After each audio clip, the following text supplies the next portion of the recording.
Hello बच्चों, नमस्कार। स्वागत है आपके अपने यूट्यूब चैनल एग्रोटेक स्टडी पर। और बच्चों, मैं हूं अरविंद यादव।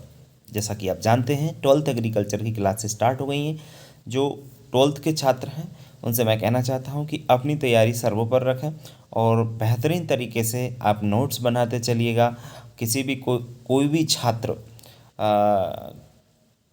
किसी भी कंडीशंस में है, यदि वो कहीं कोचिंग्स नहीं कर पा रहा है या स्कूल नहीं जा पा रहा है, तो उसके लिए हमारा यूट्यूब चैनल ये समझ लिए रामबाण का काम करता है।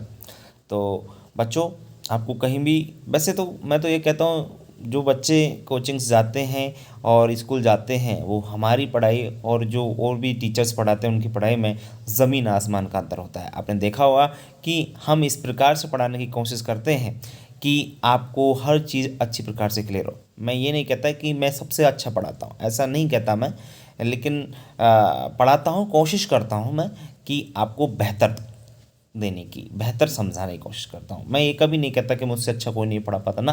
भैया, एक से बढ़कर एक टीचर पढ़े हुए हैं इस दुनिया में और सब अपने अकॉर्डिंग सब बेहतर पढ़ाने की कोशिश करते हैं। लेकिन मेरे कोशिश यही है कि आपको मैं बेहतर से बेहतर समझा सकूँ और बेहतर से बेहतर दे सकूँ। ठीक है ना? ऐसा मैं सोचता हूँ और ऐसा मैं करने की पूरी कोशिश भी करता हूँ और मैं ऐसा किया भी है। ठीक है ना? चलिए, तो ये तो हुई बातें। अब मैं एक चीज़ और क्लियर करना चाहता हूँ। MPPAT के फॉर्म आ गए हैं, तो MPPAT के फॉर्म जो छात्र भर रहेंगे, 30-31 तारीख से आपके फॉर्म स्टार्ट हो जाएंगे। वो 15-16 अक्टूबर को आपका एग्ज़ाम है। तो बच्चों, आप तैयारी अच्छी तरीके से करना स्टार्ट कर दीजिए। समय बहुत कम है। यदि किसी छात्र को नोट्स चाहिए MPPAT के, तो वो हमसे प्राप्त कर सकता है। ठीक है ना? किसी भी छात्र को यदि नोट्स चाहिए तो हमसे प्राप्त कर ले। थोड़ा सा शुल्क चुका करके वो अपने नोट्स प्राप्त कर सकता है। आपके व्हाट्सएप के माध्यम से उसको PDF प्राप्त हो जाएगी। ठीक है ना? मोबाइल नंबर हम देते ही आपको, लास्ट में वीडियो को आप देख लीजिए, उससे आप कॉन्टैक्ट कर सकते हैं। अब ज़्यादा समय आपका ख़राब नहीं करेंगे। चलो शुरुआत करते हैं। बच्चों, आज हम लेकर आए हैं फसल उत्पादन एवं उद्यान शास्त्र का पहला चैप्टर। इसका नाम है जल निकास और ड्रेनेज, इसको बोला जाता है। वैसे इस चैप्टर को लास्ट ईयर, इससे पहले 2-3 वीडियो मैं इसकी बना चुका हूँ जल निकास संबंधित। ये पहली बार लास्ट ईयर पूछा गया था कि इसमें से 2-2 नंबर के क्वेश्चन पूछे गए थे, 2। लेकिन इस बार इसमें से ये चैप्टर नए ब्लूप्रिंट 2022-23 के आधार पर यह चैप्टर 4 नंबर का पूछा जा रहा है, जिसमें 4 नंबर का एक ही प्रश्न आपका पूछा जाएगा। ठीक है ना? तो वीडियो को अंत तक देखिएगा और इससे संबंधित जो भी प्रश्न बनते हैं उनको अच्छी प्रकार से समझिएगा। ठीक है छात्रों, चलिए ज़्यादा समय ना खराब करते हुए इस वीडियो की हम लोग शुरुआत कर लेते हैं। तो बच्चों, सबसे पहले हम जानते हैं जल निकास किसे कहते हैं, इसके उद्देश्य लिखिएगा। तो बच्चों, सबसे पहले हम समझेंगे कि जल निकास होता क्या है। सब लोग जानते हैं कि खेत में भरे हुए फालतू पानी को बरसात के सीज़न में खेत में आवश्यकता से अधिक पानी जैसे भर जाता है, तो हम लोग उसको कृत्रिम रूप से बाहर निकालते हैं। कृत्रिम का मतलब होता है किसी व्यक्ति विशेष के द्वारा उस पानी को बाहर निकाला जाता है, तो उसे हम जल निकास कहते हैं। सिंपल सी लैंग्वेज में आपको याद रखना है कि खेत में भरे हुए फालतू पानी को, फालतू यानी जो हमारे कोई काम नहीं आता है, अनावश्यक जो जल होता है, वही आपका क्या होता है, फालतू पानी होता है। और कृत्रिम रूप से बाहर निकालना मतलब किसी व्यक्ति, उसको हमारे द्वारा वो काम किया जा रहा है, मनुष्य के द्वारा उसको काम किया जा रहा है, तो इसलिए हम लोग कहेंगे कृत्रिम रूप से बाहर निकालना ही जल निकास कहलाता है। तो ये तो डेफिनेशन की बात है। आगे हम इसके उद्देश्य की बात करते हैं कि जल निकास हम क्यों करते हैं।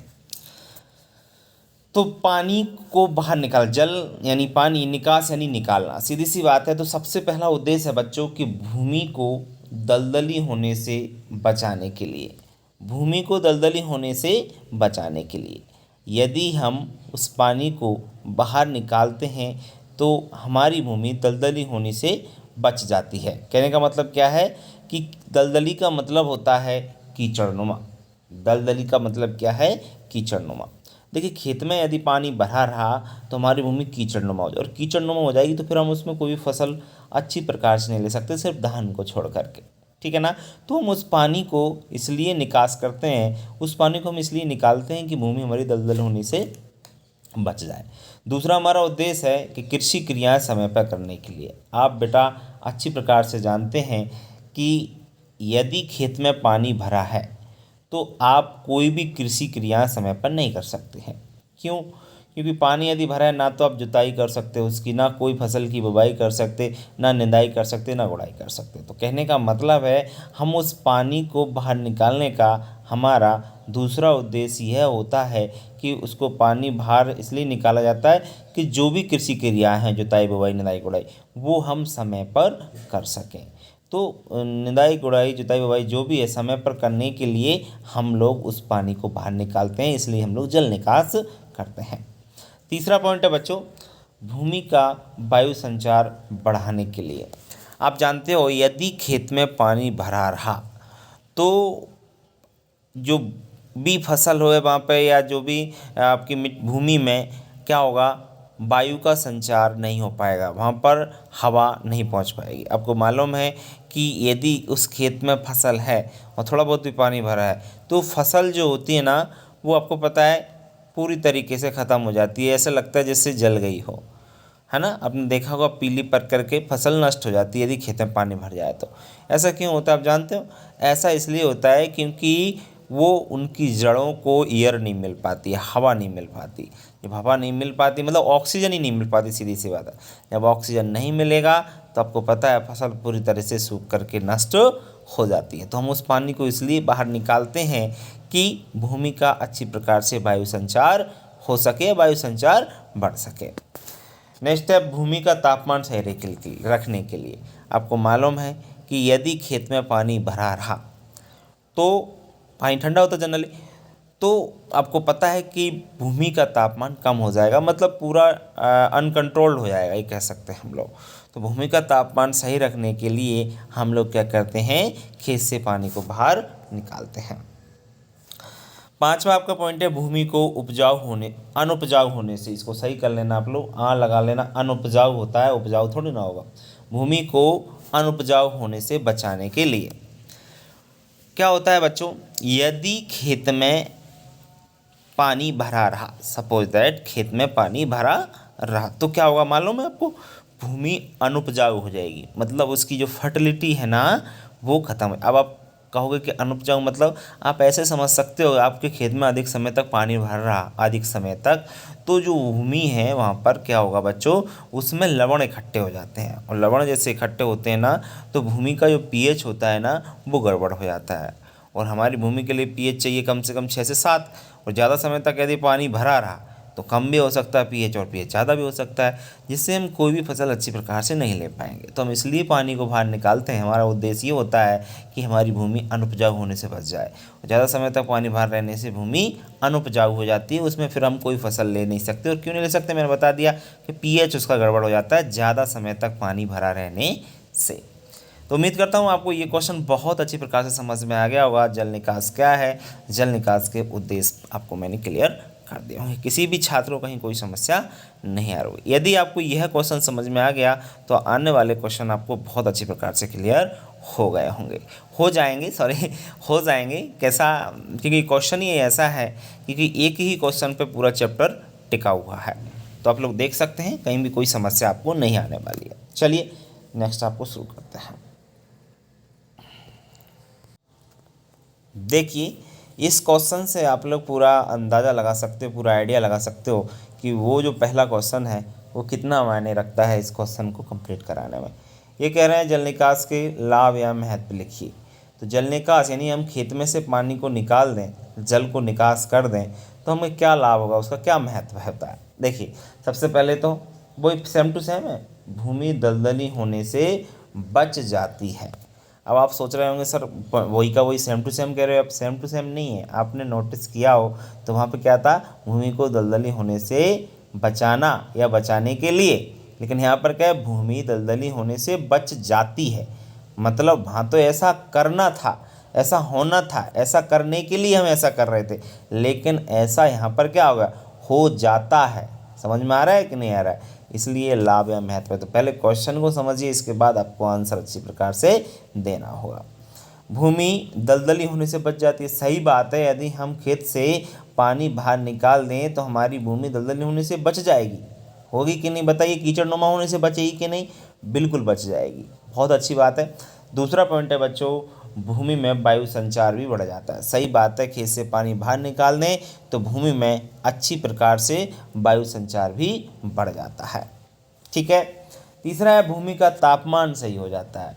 भूमि का तापमान सही हो जाता है, हम कह सकते हैं वो गड़बड़ नहीं होता है, नियंत्रण में रहता है। जनरली मैंने आपको बताया था कि खेत में यदि अधिक समय तक पानी भरा रहा तो बड़ी ये समस्या होती है कि तापमान कम हो जाता है और हम कोई भी फसल जो है अच्छी प्रकार से फिर नहीं ले पाएंगे, क्योंकि सबका अपना अपना विशेष टेम्परेचर होता है।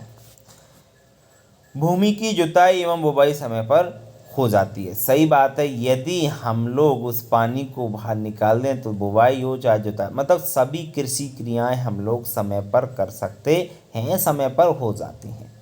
क्यों? क्योंकि भूमि में से हमने पानी निकाल दिया। अब समय पर आप चाहे जुताई हो या बुवाई हो, हम लोग समय पर कर पाएंगे बड़ी अच्छी प्रकार से। पांचवा है बच्चों, नेक्स्ट आपका, फसलें सड़ने गलने से बच जाती हैं। जी हाँ बच्चों, जो फसलें होती हैं वो सड़ने गलने से बच जाए। अब सोचिए, अगर कोई फसल खड़ी है, मैंने आपको बताया था कि ज़्यादा समय तक यदि पानी भरा रहा तो उसको वायु नहीं मिल पाती। जब वायु नहीं मिल पाएगी, हवा नहीं पहुंच पाएगी, ऑक्सीजन, तो वो सड़ गल जाती है, फसल पूरी तरीके से नष्ट ही हो जाती है जनरली। तो यही है, तो अगर हमने उस पानी को बाहर निकाल दिया, पानी निकाल देते हैं हम लोग, जल का निकास कर देते हैं यदि उस खेत से, तो क्या होता है, जो फसल है वो सड़ने गलने से बच जाएगी। ठीक है। तो जल निकास के क्या लाभ हैं, उम्मीद करता हूँ बड़े अच्छे प्रकार से आपके क्लियर हो गए होंगे।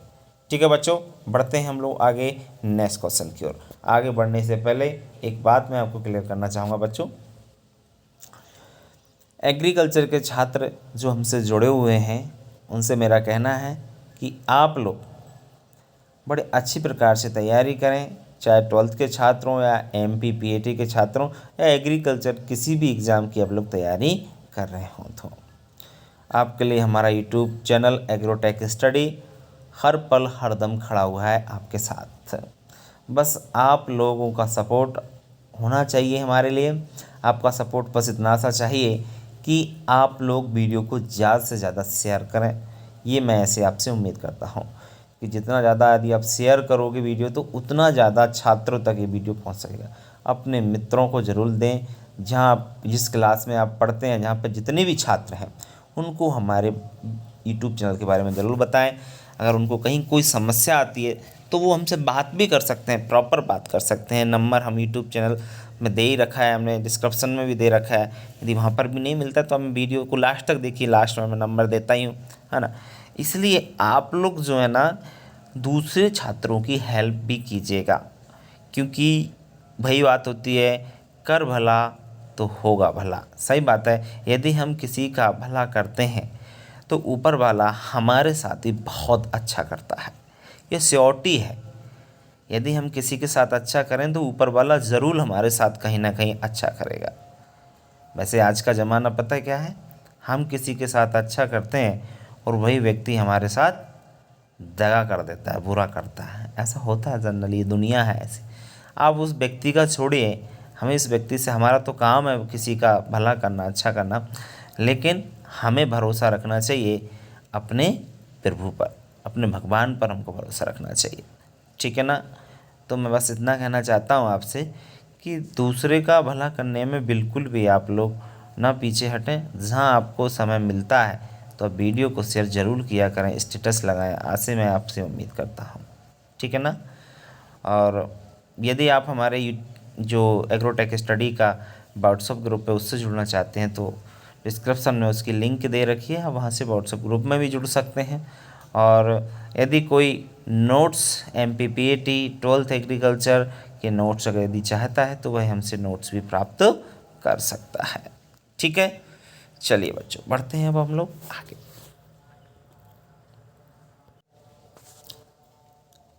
आगे हम बात करते हैं जल निकास की विधियों को समझाइए। जल निकास की जो विधियां हैं उनको दो भागों में बांटा गया है।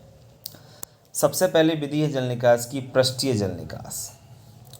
पृष्ठीय जल निकास क्या होता है? जब जल निकास की नालियां भूमि की सतह के ऊपर बनाई जाती हैं तो उसे पृष्ठीय जल निकास कहते हैं। भूमिगत जल निकास है दूसरा।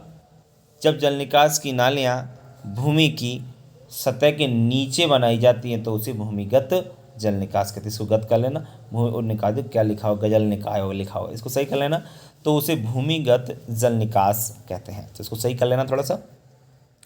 देखो बच्चों, मैं आपको पूरी तरीके से इसको समझाता हूँ, आप अच्छी प्रकार से इसको समझिएगा। पृष्ठीय जल निकास क्या होता है? जब जल निकास की नालियाँ भूमि की सतह के ऊपर, मतलब जैसे ये भूमि है तो हम इसको पानी को अब निकालने के लिए दो विधियाँ निकाली उन्होंने, एक पृष्ठीय विधि और दूसरी आपकी भूमिगत।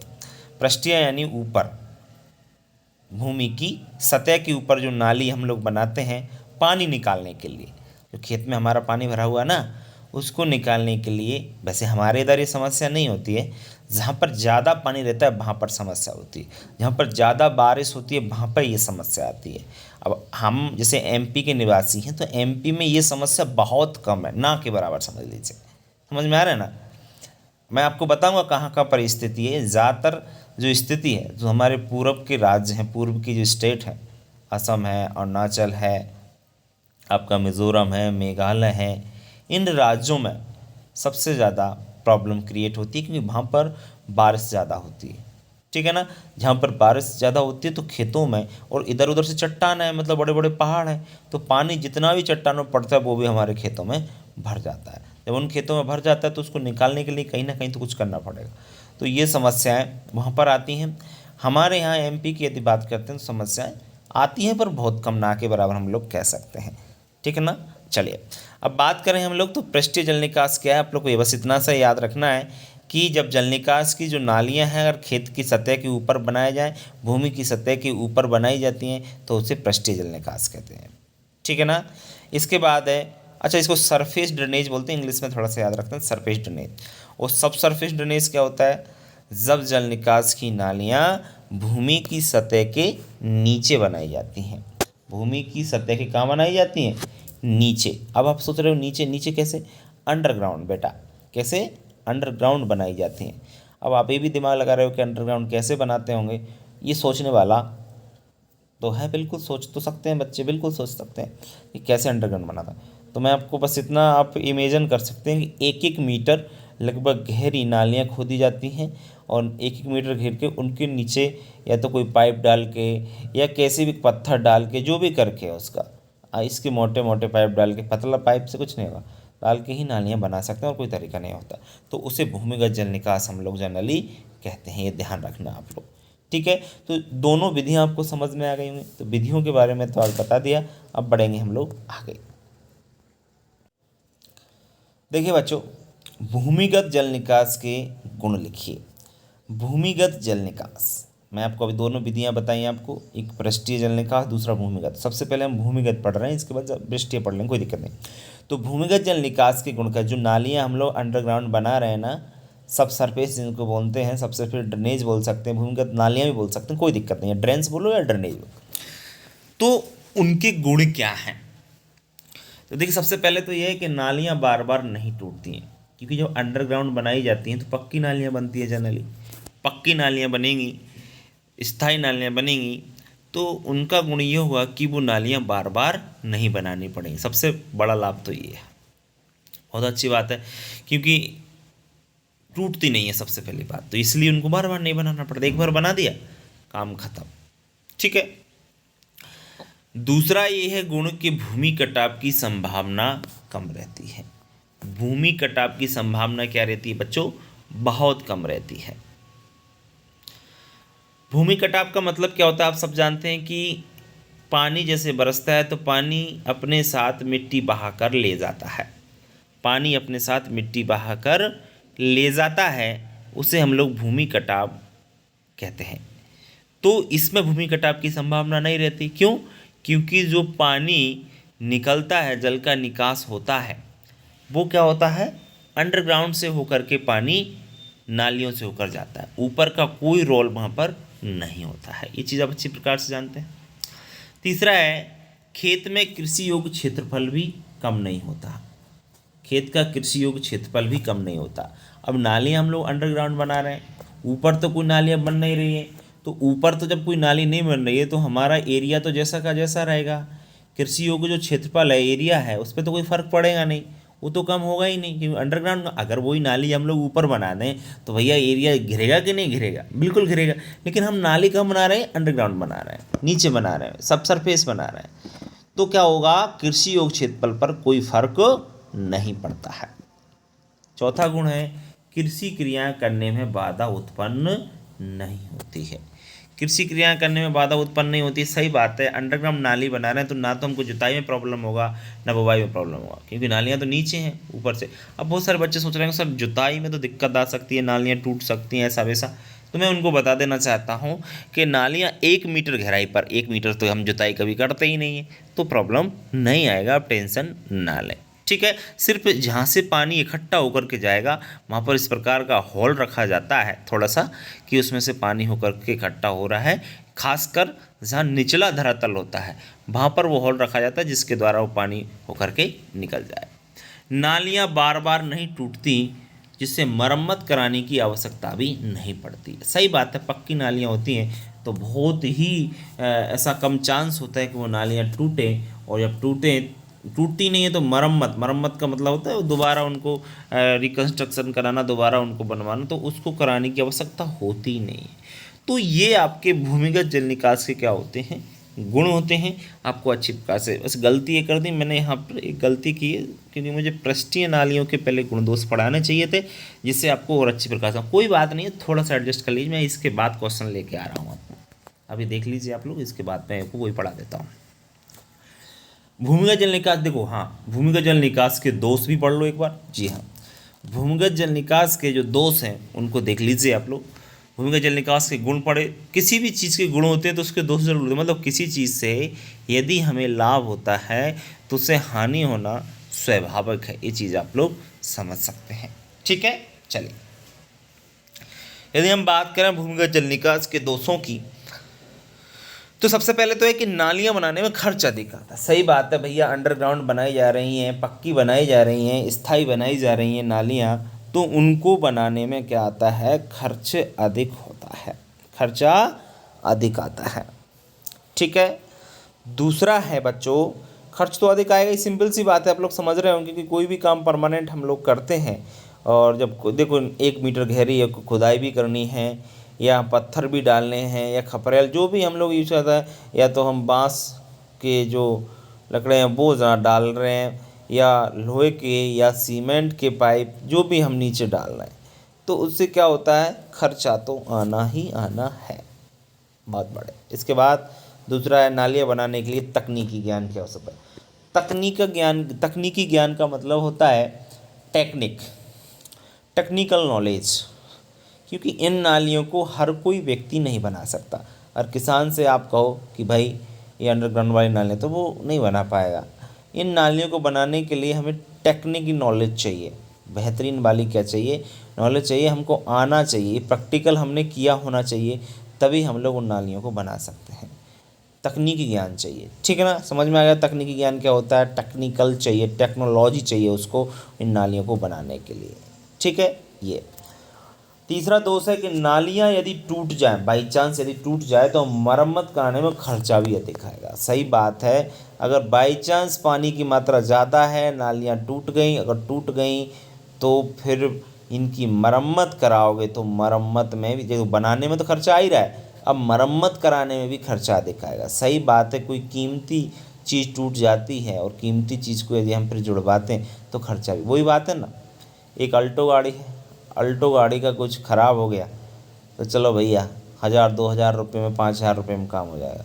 समझ में आ रहा है कि नहीं आ रहा, लास्ट बता रहा हूँ, 5000 रुपये में, 5000 रुपये में उसको बहुत अच्छी तरीके से। अगर वही फॉर्च्यूनर में टूट जाए तो कितना खर्चा आएगा, आपको मालूम होना चाहिए। फॉर्च्यूनर जिसकी कीमत 35 से 40 लाख रुपए होती है, तो आप सोचिए फॉर्च्यूनर गाड़ी अगर टूट जाए, गाड़ी तो और भी महंगी होती है, हम फॉर्च्यूनर की इसलिए बात कर रहे हैं कि ज़्यादातर हम लोग जानते हैं, जानने वाले तो ऑडी को भी जानते हैं, रेंज रोवर को भी जानते हैं ना, बड़ी बड़ी गाड़ियों को भी जानते हैं। लेकिन मैं बता रहा हूँ आपको कि जितनी छोटी चीज़ें तो उसको खर्चा कम आएगा, और जो परमानेंट काम कर रहे हैं तो उसमें मरम्मत कराने में भी क्या आता है, खर्चा आपका ज़्यादा आता। इसके बाद हम लोग बात करते हैं नालियों का आकार घटाया बढ़ाया नहीं जा सकता। ये इसका खतरनाक दोष है, क्योंकि यदि मान के चलिए पानी की मात्रा बढ़ती है तो नालियाँ हमने जितनी साइज़ की बढ़ा दी ना उतना ही रहेगा, उसका साइज़ हम लोग ना तो घटा सकते ना ही बढ़ा सकते। तो ये बहुत बड़ा प्रॉब्लम है, नालियों का आकार घटाया बढ़ाया नहीं जा सकता, क्योंकि पक्की नालियाँ हैं, बाहर खुदाई करके उतना खर्चा उनको निकलवाने में ही लग जाएगा। समझ में आ रहा है कि नहीं है? तो इनका साइज जो है ना तो घटा सकते ना ही बढ़ा सकते। पांचवा इसका दोष है बच्चों, नालियाँ बनाने के लिए अधिक श्रम एवं समय की भी आवश्यकता होती है। सही बात है, ध्यान रखें कि जो आपकी भूमिगत नालियाँ हैं इनको बनाने के लिए मेहनत तो लगेगी, श्रम तो लगेगा ही श्रम, इसके बाद इसमें समय की भी आवश्यकता होती है, समय भी आपको चाहिए ये काम करने के लिए। आजकल तो टेक्नोलॉजी चल रही है तो इससे हम समय की बचत तो फिर भी हम लोग ज़्यादा कर ही लेते हैं। तो ये थे आपके भूमिगत जल निकास के दोष या भूमिगत नालियों के दोष भी हम लोग कह सकते हैं। ठीक है, चलिए बढ़ते हैं हम लोग आगे नेक्स्ट क्वेश्चन की ओर। वही क्वेश्चन है, चलिए ये रहा। पृष्ठीय या कच्ची खुली नालियों के गुण लिखिए। इसको पहले लिखना चाहिए था, अब नंबर डल गया तो मैंने फिर यहाँ पर ले लिया नंबर, वो चौथा पाँच है ये छठवां, ठीक है ना। पृष्ठीय या कच्ची खुली नालियों के गुण लिखिए। पृष्ठीय नालियाँ क्या होती है, मैंने आपको पहले ही क्लियर कर चुका हूँ कि वे नालियाँ जो भूमि की सतह के ऊपर बनाई जाती हैं पृष्ठीय नालियाँ कहलाती हैं, कच्ची खुली नालियाँ कहलाती हैं, है ना। तो इनके गुण क्या हैं? सबसे पहला गुण तो ये है बच्चों, इन नालियों को बनाना आसान है।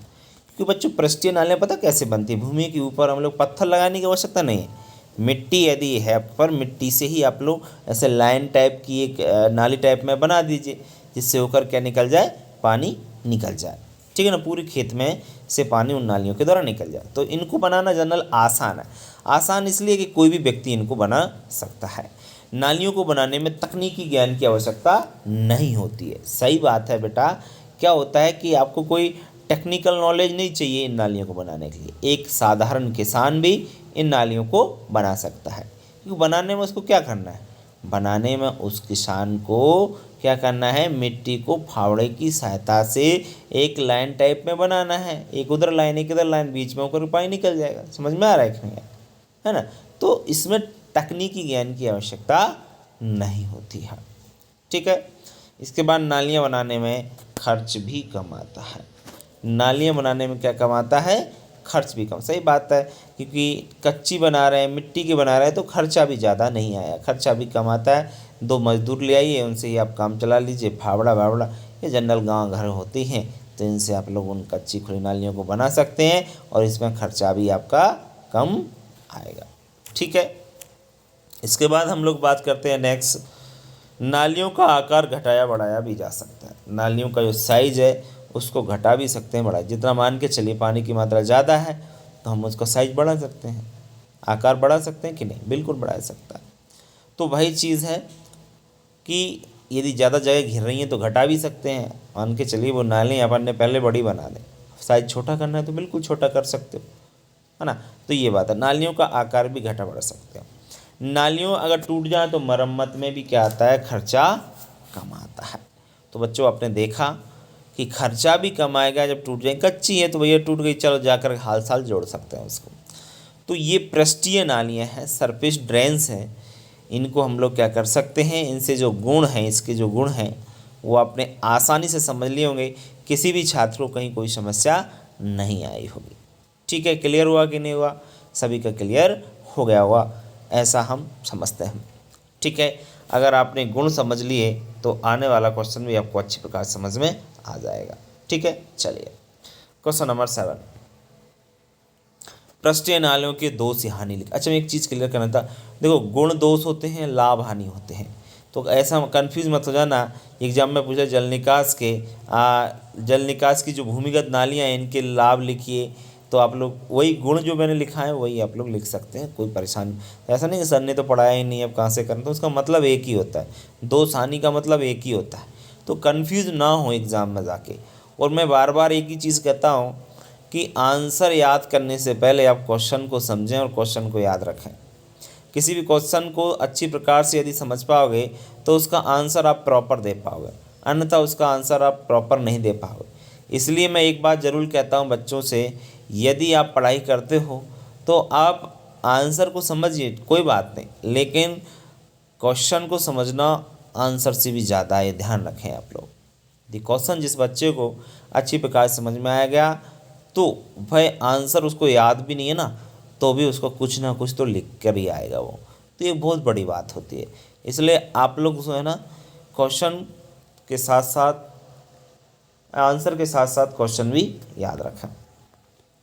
अब बात करते हैं पृष्ठीय नालियों के दोष। सबसे पहले तो ये कि नालियाँ बार बार टूट जाती हैं, बार बार टूट जाए। कच्ची नालियाँ होती है, पानी की मात्रा ज़्यादा हुई, मिट्टी की नालियाँ हैं तो बार बार टूटेंगी। बिल्कुल सही बात है कि नालियाँ बार बार टूट जाती हैं, एक बहुत बड़ी समस्या है। दूसरी समस्या ये है कि खेत का कृषि योग्य क्षेत्रफल भी कम हो जाता है। खेत का कृषि योग्य क्षेत्रफल भी क्या हो जाता है, कम हो जाता है। क्यों? क्योंकि जो नालियाँ होती हैं वो ऊपर ज़मीन घेर लेती हैं, भूमि घेर लेती हैं। खेत में बनाए अपन जैसे ऊपर, तो वो नालियाँ घेर लेंगी कि नहीं घेर लेंगी? बिल्कुल जगह घेर लेंगी, है कि नहीं? तो कहने का मतलब कृषि योग्य क्षेत्रफल जहाँ पर हम लोग फसल बोते हैं वो एरिया क्या हो जाएगा, कम हो जाता है। ठीक है, कृषि योग्य क्षेत्रफल क्या हो जाता है बच्चों, याद रखें, कम हो जाता है। तीसरा है कृषि क्रिया करने में हमको बाधा उत्पन्न होती है या परेशानी हमको आती है।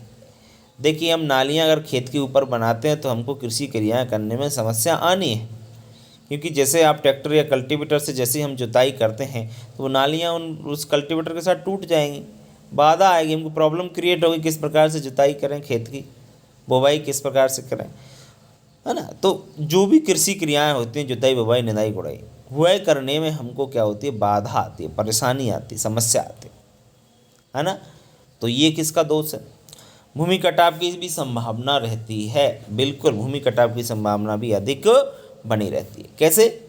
क्योंकि जब नालियाँ ऊपर बना रहे हैं तो बिल्कुल आप लोग कह सकते हैं कि जो पानी अगर मात्रा ज़्यादा हुई, पानी की मात्रा यदि ज़्यादा हुई खेत में, तो पानी उस नालियों को बहा के ले जाएगा, उस मिट्टी को बहा कर ले जा सकता है। बताइए ले जा सकता है कि नहीं? बिल्कुल ले जाता है, कम भी हो तब भी ले जाता है, नालियों की मिट्टी तो बहा कर ले। तो भूमि कटाव का मतलब क्या है? भूमि कट जाती है मतलब भूमि की जो मिट्टी होती है वह बहकर चली जाती है, जिससे हमारी मृदा का बड़ा नुकसान होता है। मैं आपको कई बार पहले बताया, लेकिन आज फिर बताना चाहता हूँ, नए बच्चे जुड़े हैं उनको पता होना चाहिए कि हमारी ऊपर की जो मिट्टी होती है वही उपजाऊ होती है। आप सोचो कि 1 मीटर नीचे चले जाओ वो मिट्टी भी उपजाऊ होगी ना, क्योंकि जो पोषक तत्व पाए जाते हैं मिट्टी में वो ऊपर ही पाए जाते हैं। समझ में आए? जो एक पौधे की अच्छी वृद्धि विकास के लिए पोषक तत्व चाहिए, जो चैप्टर अभी सेकंड आएगा पादप पोषण में समझाऊंगा कौन कौन से पोषक तत्व किस पौधे को चाहिए। यहाँ पर सब इतना समझ सकते हैं कि जो पोषक तत्व किसी भी पौधे को चाहिए वो ऊपरी मिट्टी में सबसे ज़्यादा पाए जाते हैं। लास्ट आपका पॉइंट है, पानी की मात्रा अधिक होने पर यह नालियाँ उपयोगी नहीं है। सही बात है, अगर पानी की मात्रा ज़्यादा है तो वहाँ पर हम ये नालियाँ नहीं बना सकते। नालियाँ बनाओगे धार टूट जाएंगी, क्या मतलब है फिर ऐसी नालियाँ बनाना। तो जहाँ पानी की मात्रा ज़्यादा होती है इन नालियों का वहाँ पर कोई उपयोग नहीं है। तो ये आपकी पृष्ठीय नालियों के दोष या हानियाँ हैं। उम्मीद करता हूँ सभी को बहुत अच्छी प्रकार से क्लियर हो गए होंगे। बढ़ते हैं हम लोग आगे नेक्स्ट क्वेश्चन की ओर। ठीक है, नेक्स्ट क्वेश्चन है बच्चों आपको, सिंचाई एवं जल निकास में अंतर बताइए। सिंचाई एवं जल निकास में क्या अंतर है, अच्छी प्रकार से आप लोग समझ सकते हैं। ये क्वेश्चन एग्जाम के पर्पज से वेरी इंपॉर्टेंट है, ध्यान रखें। वैसे इंपॉर्टेंट तो जनरली है ही, ये इंपॉर्टेंट सबसे ज़्यादा IMP लगा सकते हैं इसमें। सिंचाई एवं जल निकास में अंतर बताइए। सिंचाई जल निकास में हम लोग अंतर की बात कर लेते हैं। देखिए तो सबसे पहले हम बात करते हैं सिंचाई की। सब लोग जानते हैं कि खेत में कृत्रिम रूप से पानी देना ही सिंचाई कहलाता है।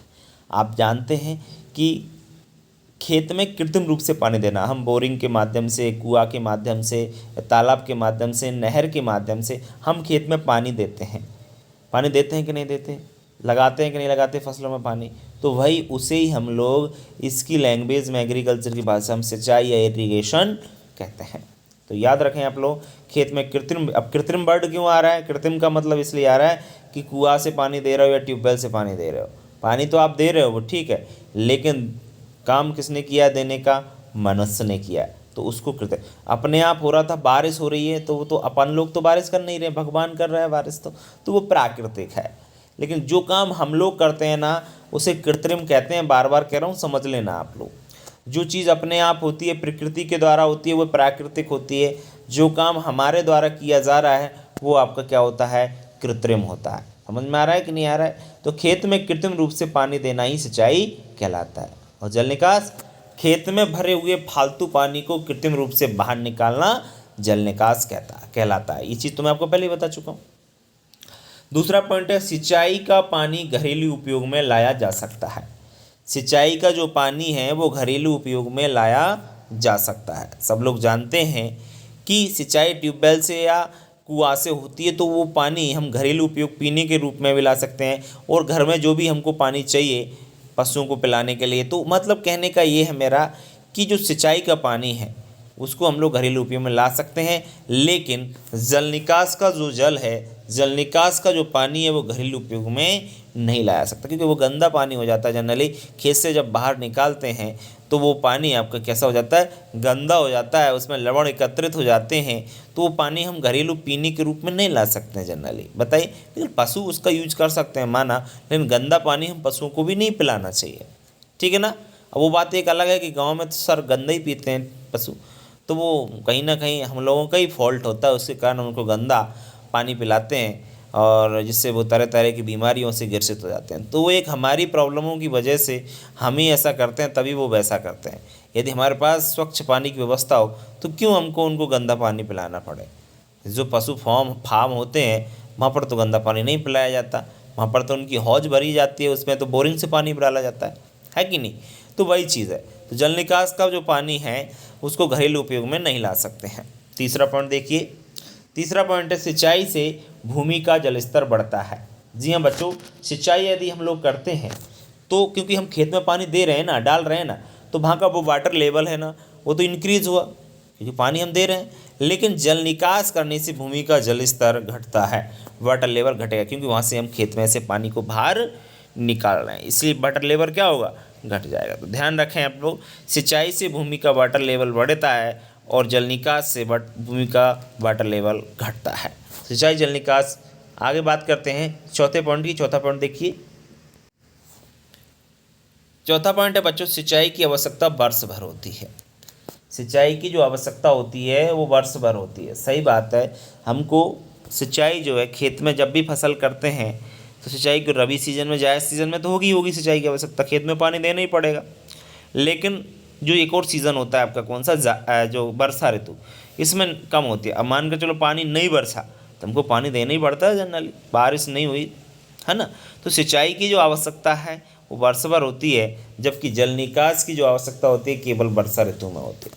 क्योंकि पानी कब बरसता है, वर्षा ऋतु में। हमारे खेत में पानी कब भरेगा, वर्षा ऋतु में। तो उस समय हमको पानी बाहर निकालने की आवश्यकता होती है। तो याद आया आपको, समझ में आया।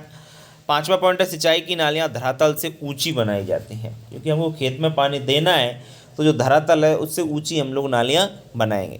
लेकिन जल निकास की जो नालियाँ वो धरातल से नीची बनाई जाएंगी, क्योंकि निकालना है हमको पानी, और निकालने के लिए अगर ऊंची धरातल हो तो पानी निकलेगा ही नहीं। तो नीची नालियाँ बनाई जाती हैं, धरातल से नीची बनाएंगे, जिससे जो है पानी आसानी से बह करके निकल जाए। ठीक है। तो जल निकास और सिंचाई एवं जल निकास में जो अंतर है, उम्मीद करता हूँ सभी छात्रों को अच्छी प्रकार से समझ में आ गया होगा। वेरी इंपॉर्टेंट क्वेश्चन है, आप लोग ज़रूर याद रखें इसको। कहीं भी यदि किसी को समस्या आती है तो कमेंट बॉक्स के माध्यम से भी पूछा जा सकता है। ठीक है, बढ़ते हैं हम लोग आगे।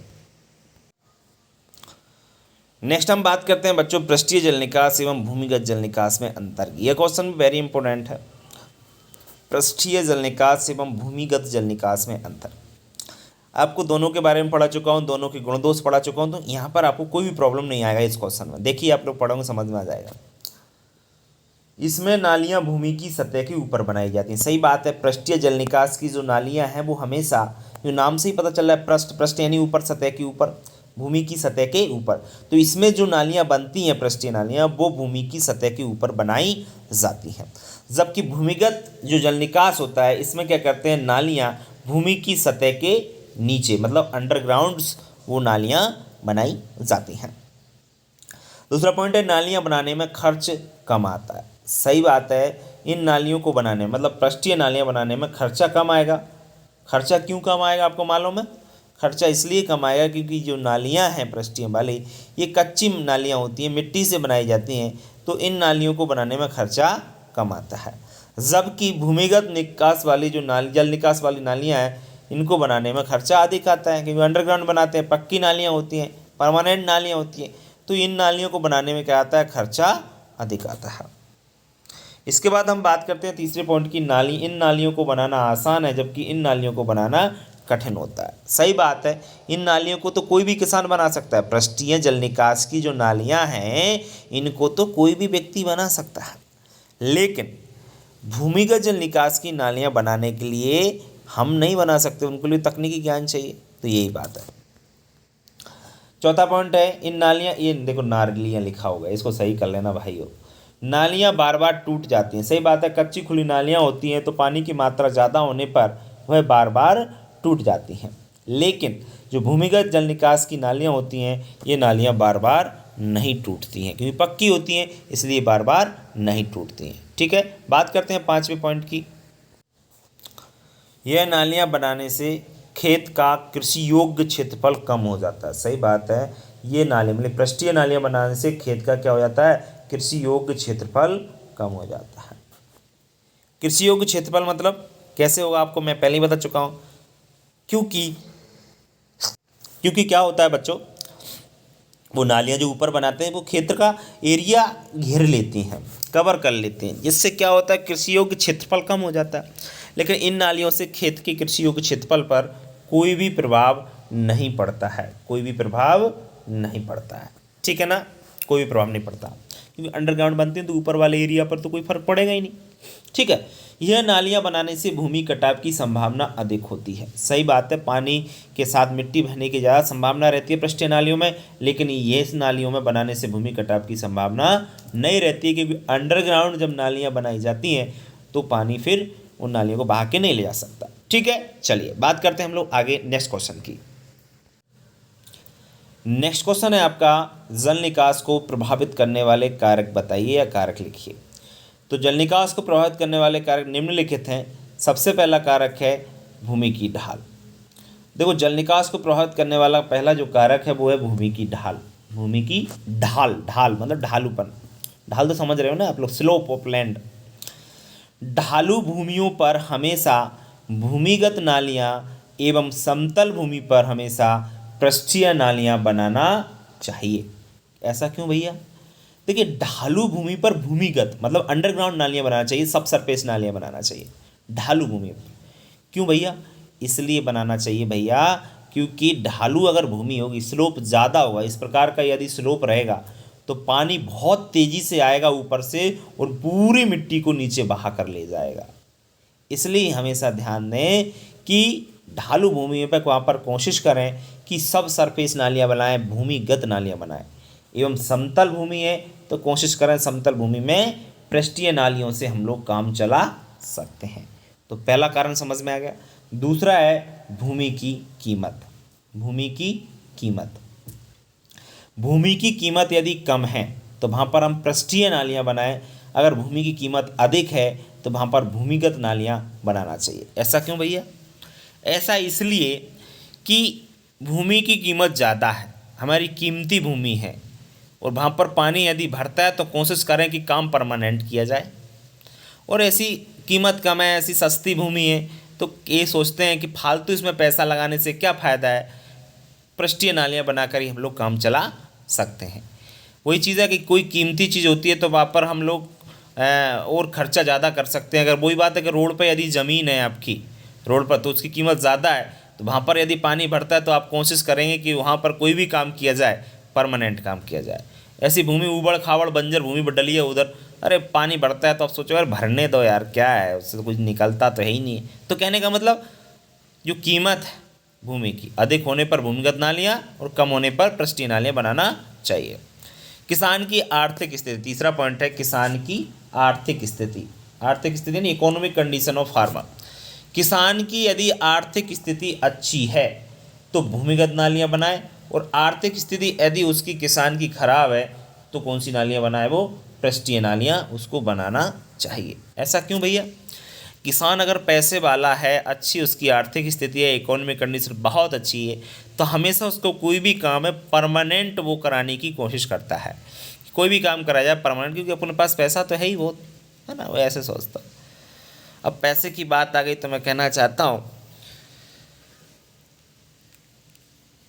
इस दुनिया में बड़ा ट्रेंड है वैसे एक चीज़ है कि आजकल व्यक्ति पैसे की, क्योंकि जिसके पास पैसा है उसी की इज्जत है इस दुनिया में, ऐसा कहा जाता है।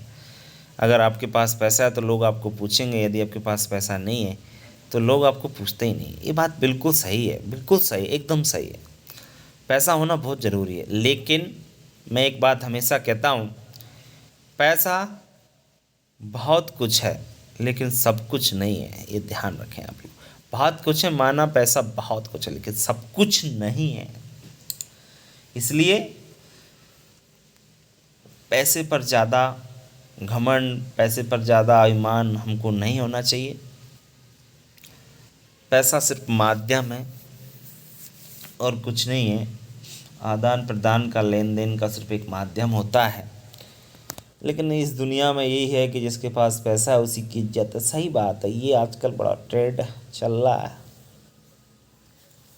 तो बच्चों मैं कहना चाहूँगा पैसा कमाओ, ठीक है, माना आप मतलब अभी तो आप बच्चे हो, अभी तो आप पढ़ रहे हो, अभी क्या बेचारे पैसा कमाएंगे, सही बात है। बस मतलब मैं ये कहना चाहता हूँ इतना काबिल ज़रूर बनना कि आगे चल के किसी के आगे आपको झुकना ना पड़े, है ना। तो आप यही ध्यान रखें, बस इतना कहना चाहता हूँ कि आप लोग काबिलियत अपने अंदर ज़रूर लाएँ, कोई ना कोई स्किल आप लोग ज़रूर सीखें कि जिसका उपयोग करके आप लोग आगे अपनी लाइफ में कुछ बेहतर से बेहतर कर सकें, ठीक है ना।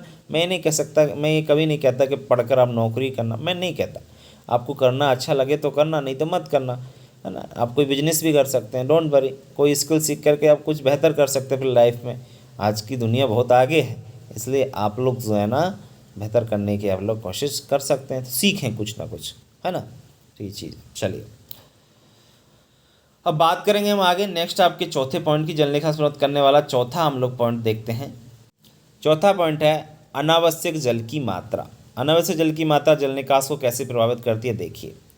खेत में यदि अनावश्यक जल की मात्रा हो तो भूमिगत नालियाँ तथा कम होने पर हमेशा पृष्ठीय नालियाँ बनाना चाहिए। खेत में यदि फालतू पानी ज़्यादा है तो हमेशा भूमिगत नालियाँ, और कम है पानी तो पृष्ठीय नालियाँ। सही बात है कि बेटा क्या होता है कि फालतू पानी की मात्रा ज़्यादा है तो हम कोशिश करेंगे परमानेंट काम किया जाए, यदि कम पानी है तो पृष्ठीय नालियों से भी काम चलाया जा सकता है। भूमि की किस्म, बलुई मिट्टी में हमेशा भूमिगत नालियाँ बनाना चाहिए और चिकनी मिट्टी में हमेशा पृष्ठीय नालियाँ ही बनाना चाहिए। कारण क्या है? कारण ये है कि बलुई मिट्टी जो होती है उसमें पानी नीचे चला जाता है, बालू में पानी नीचे अंडरग्राउंड चला जाता है, और चिकनी मिट्टी तो क्या पानी नीचे जाएगा? नहीं जाएगा, ऊपर ही भर के रह जाएगा। तो यही चीज़ें हमेशा बलुई मिट्टी में हमको सब सरफेस ड्रेन्स बनाना चाहिए, और जो चिकनी सॉइल्स होती है, क्ले सॉइल्स जिसको बोलते हैं इंग्लिश में, वहाँ पर हमेशा हम पृष्ठीय नालियाँ बनाना चाहिए, क्योंकि ऊपर अगर पृष्ठीय नालियाँ चिकनी मिट्टी में बनाएंगे तो नालियाँ वो बार बार टूटेंगी भी नहीं। तो ये बढ़िया काम है, इसलिए आप लोग याद रखें। तो आपको समझ में आया, क्वेश्चन वेरी इंपॉर्टेंट था, जल निकास को प्रभावित करने वाले कारक। अब बढ़ेंगे हम लोग आगे नेक्स्ट क्वेश्चन की ओर। किन किन दशाओं में खेत में अनावश्यक जल एकत्रित हो जाता है? ऐसी कौन सी कंडीशंस आती हैं जिन कंडीशंस में हमारे खेत में फालतू पानी, अनावश्यक जल एकत्रित हो जाता है? तो निम्नलिखित दशाएं होती हैं। सबसे पहली दशा है, देख सकते हैं आप लोग, अधिक वर्षा होना। अधिक वर्षा होने से खेत में अनावश्यक जल एकत्रित होता है। सब जानते हैं कि बारिश यदि अधिक हो जाए तो ऑब्वियसली बात है खेत में अनावश्यक जल एकत्रित हो जाएगा। तो पहली कंडीशन समझ में आई, ये दशा में खेत में हमारे एकत्रित हो जाएगा पानी फालतू वाला। दूसरी कंडीशन है सिंचाई के तुरंत बाद वर्षा होने से।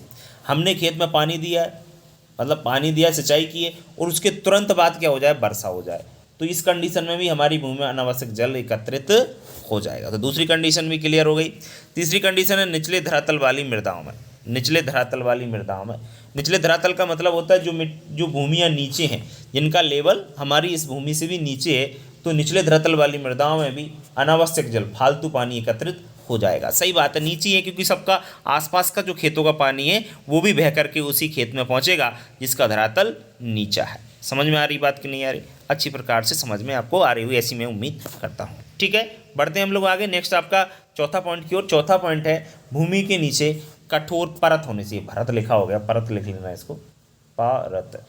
भूमि के नीचे कठोर परत होने से, हमारी जो भूमि है उसके नीचे यदि कोई चट्टान है तो भूमि के नीचे कठोर परत होने पर भी भूमि में अनावश्यक जल एकत्र होता है। क्यों? क्योंकि वो पानी फिर अंडरग्राउंड नीचे नहीं जाएगा, क्योंकि नीचे वो परत कठोर है ना, इस वजह से। कोई चट्टान वट्टान है ना, इसलिए वो पानी नीचे नहीं जाएगा। तो इस कंडीशन में भी हमारे खेत में पानी इकट्ठा हो जाएगा। बिल्कुल सही बात है। पांचवा पॉइंट है चट्टानों से घिरी हुई मृदा में। चट्टानों से घिरी हुई मृदा में मतलब कि मान के चलो हमारा कोई खेत है और उसके चारों तरफ क्या है, चट्टानी चट्टान। चट्टान मतलब समझते हो आप लोग, रॉक्स, पहाड़ी पहाड़ है। मतलब पहाड़ का मतलब वैसे पहाड़ है, पत्थर वाले पहाड़ हैं, ज़्यादा पत्थर हो वहाँ पे, है ना। तो चट्टानों से घिरी हुई मृदा में भी फालतू पानी एकत्रित हो जाता है, अनावश्यक जल एकत्रित हो जाता है। उसका कारण क्या है, आप लोग अच्छी प्रकार से ये चीज़ जानते ही होंगे कि क्यों घर जाता है। क्योंकि चट्टानों पर जितना भी पानी पड़ता है वो पूरा रिस रिस के पानी पूरा उसी खेत में आना है, उन्हीं खेतों में आना है जो वहाँ पर बीच में खेत हैं। ठीक है ना। तो आपको अच्छी प्रकार से ये क्वेश्चन भी क्लियर हो गया होगा। ठीक है, बढ़ते हैं आगे। हेलो, नेक्स्ट आप थोड़ा सा ध्यान दें। नंबर क्वेश्चन नंबर 13 डल गया 12 की जगह, कोई बात नहीं, अब इसको 12 कर लें। यदि आप नोट्स बना रहे हैं तो कोई दिक्कत वाली बात नहीं है, आपका 12वां ही क्वेश्चन है। भूमिगत जल निकास की विभिन्न प्रणालियों को समझाइए। वेरी इंपॉर्टेंट क्वेश्चन है। इसमें मैंने कम लिखा है, लेकिन इसको समझना आपको डिटेल से है। इतना छोटा लिख के आओगे 4 नंबर कोई नहीं देगा। 4 नंबर लेने के लिए 4 पॉइंट कम से कम होना चाहिए। अब इसमें तो 3 ही पॉइंट है, वो भी पूरे नहीं है, इनकम्प्लीट पॉइंट है, सिर्फ हेडिंग सेटिंग है। उनको समझना है आपको। मैं जो बता रहा हूँ वो लिखना भी आपके अपने नोट्स में यदि लिख रहे हो तो कैसे। जैसे सबसे पहले है प्राकृतिक प्रणाली। भूमि जल निकास की विभिन्न जो प्रणालियाँ हैं, जिसमें सबसे पहली प्रणाली कौन सी है, प्राकृतिक प्रणाली। कैसे इस प्रणाली के द्वारा हम लोग कैसे पानी को बाहर निकालते हैं।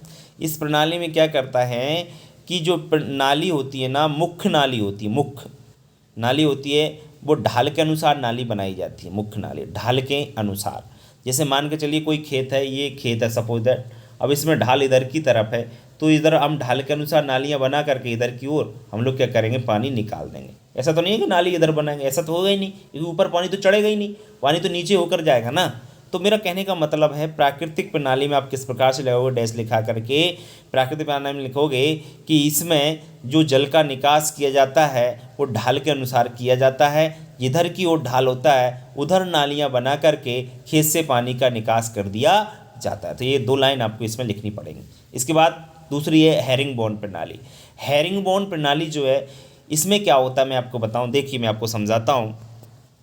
हैरिंगबोन प्रणाली में हम क्या करते हैं, इसमें इस प्रकार से नालियां बनाई जाती है। मुख्य नाली खेत के मध्य, इसमें जैसे आपका ये खेत है, सपोज दैट मैं ऐसे समझा रहा हूँ, ये खेत है, इसमें मुख्य नाली क्या होता है, बीच में बनाई जाती है, खेत के बिल्कुल बीचों बीच, और सहायक नालियाँ इधर उधर से इसमें जोड़ दी जाती हैं। सहायक नालियाँ इसमें इधर उधर से जोड़ दी जाती हैं। समझ में आ रही बात। और वह सहायक नालियों से होता हुआ पानी मुख्य नाली के द्वारा निकल जाता है। तो हैरिंगबोन प्रणाली में आपको लिखना है, मुख्य नाली हमेशा खेत के मध्य बनाई जाती है और सहायक नालियाँ इधर उधर से इसमें जोड़ दी जाती हैं, और उन सहायक नालियों से होता हुआ पानी मुख्य नाली में होता हुआ पानी निकास हो जाता है उस पानी का। इतना आपको लिखना है। तीसरी है ग्रिडिरोन प्रणाली। ग्रिडिरोन प्रणाली है, इसमें क्या करते हैं, मुख्य नाली खेत के निचले धरातल पर बनाया जाता है। मतलब कैसे, देखिए आप लोग, सपोज दैट ये आपका खेत है, इसमें मुख्य नाली जो बनाएंगे वो हमेशा खेत के निचले धरातल पर। यहाँ पे हमने बना दी ये मुख्य नाली, इसमें इधर उधर से मतलब इधर से आपको इसमें सहायक नालियाँ जोड़ना है। क्या करना है, सहायक नाली इधर से आपको जोड़ना है। समझ में आ रहा है ना। मुख्य नाली इसमें क्या करते हैं, जो ग्रिडिरोन प्रणाली होती है, मुख्य नाली हमेशा खेत के धरातल के निचले स्तर पर बनाई जाती है और इधर से उधर से उसमें सहायक नालियाँ जोड़ दी जाती हैं, और उन नालियों से पानी होता हुआ, जल नहीं होता हुआ, मुख्य नाली में होता हुआ पानी निकल जाता है, निकास जल का हो जाता है। तो उम्मीद करता हूँ ये प्रणालियाँ भी आपको समझ में आए। ये 3 लाइन से काम नहीं चलेगा, जितना मैंने समझाया है आपको उतना आप लोग लिख कर ही आएंगे, तो ये आपका काम हो पाएगा। ठीक है, चलिए इस चैप्टर का ये लास्ट क्वेश्चन है, वैसे 13वां क्वेश्चन है। भूमि में अधिक नमी होने से कौन कौन सी हानियाँ होती है। बताओ, अगर खेत में पानी भरा रहा काफ़ी दिन से पानी भरा रहा, नमी ज़्यादा है, तो हमको क्या क्या हानियाँ होंगी। देखिए, सबसे पहले भूमि दलदली हो जाएगी कि नहीं, बिल्कुल कीचड़नुमा हो जाएगी। भूमि का तापमान कम हो जाता है, सही बात है, टेम्परेचर कम हो जाएगा, बड़ी दिक्कत। भूमि का वायु संचार कम हो जाएगा, बड़ी दिक्कत, फसलें सड़ गल जाएंगी, भूमि की उर्वरा शक्ति भी कम हो जाएगी, फर्टिलिटी उसकी कमजोर है। तो ये इसकी हानियाँ बहुत सिंपल है, क्योंकि आपने पहले पढ़ा लिया है, उद्देश्य प्रदेश पढ़ लिए उसको, तो भाई वही काम है आपको, वहाँ पे हम बचा रहे थे, यहाँ पर वही काम हो जाएगा, सीधी सी बात है। ये भूमि की अधिक नमी होने से होने वाली हानियाँ हैं। ठीक है, चलिए तो बच्चों ये चैप्टर आपका कंप्लीट होता है। उम्मीद करता हूँ सभी छात्रों को ये चैप्टर अच्छी प्रकार से समझ में आया होगा। पूरा मैंने इसमें समय लिया आपका, वीडियो लंबे जरूर जा रहे हैं लेकिन चीज़ें आपको अच्छी प्रकार से क्लियर हो रही हैं, और मैं यही चाहता हूँ कि चीज़ें अच्छी प्रकार से क्लियर हों, तभी आपको जो है अच्छी प्रकार से आप नोट्स बना पाएंगे। ठीक है, चलिए मैं नंबर का देता हूँ आपको, मोबाइल नंबर, यदि किसी को कोई समस्या आती है तो देख लीजिए, 7224002628 हमारे मोबाइल नंबर है, व्हाट्सएप नंबर है। यदि किसी को नोट्स चाहिए तो यहाँ से कांटेक्ट कर सकते हैं, कहीं किसी को समस्या हो एग्रीकल्चर से संबंधित तो वो हमसे कांटेक्ट कर ले। ठीक है, चलिए बच्चों यदि आप हमारे यूट्यूब चैनल पर नए हैं तो चैनल को सब्सक्राइब कर लीजिए। सब्सक्राइब करने के बाद बेल आइकन को दबाना ना भूलें, जिससे आपको नए वीडियो का नोटिफिकेशन सबसे पहले मिल सके। ठीक है, अगर वीडियो अच्छा लगता है तो वीडियो को लाइक करें, अपने दोस्तों को शेयर करना बिल्कुल ना भूलें। मिलते हैं नेक्स्ट वीडियो में, तब तक के लिए नमस्कार।